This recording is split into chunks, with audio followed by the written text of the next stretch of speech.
Real sa sata mga ka-alright. Boss, oy sa'yo to. Lang, di ba nag-tutor ka sa una? Ha? Nag-tutor ka sa una? Okay. Uy, pansiran ba itong assignment sa anak ko? Mat ne? Pero, ada pa siguro. Aman. Ano?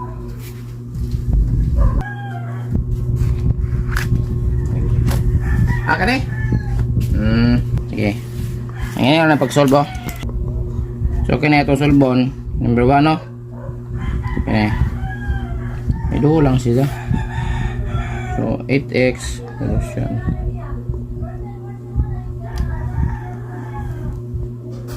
8x plus 5 minus 5x plus 2. So, na-roll na siya sa algebraic expression. Kanang parehas. Like kining 8x o 5x. Parehas man sila. O variable. Yung na-coefficient. So, magtipo na sila. Yung na silang itipoon. Plus na sila.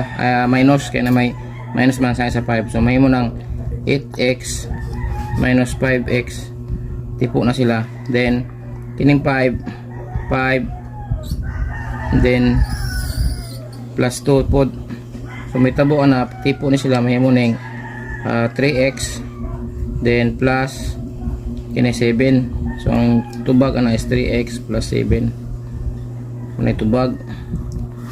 Next, katong kani 6x plus 2y. So, kani siya na siya ikuan 2x plus 5y. Same ra ni ang imong kanon is tipuon ra gyapon ang katong same. Like kaning 6x ug 2x tipuon ni sila.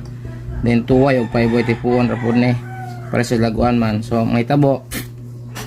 Imong tipuon ang 6x minus 2x then plus 2y 2y og 5y.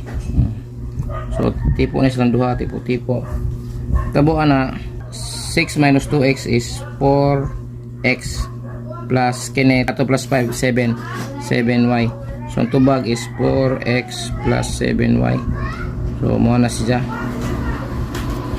Then, kini katulo mo na distributive kay 2 na bar 5x minus 3 minus 9 4x plus 5. So, may tabo ka na distribute ni mo ning kani ana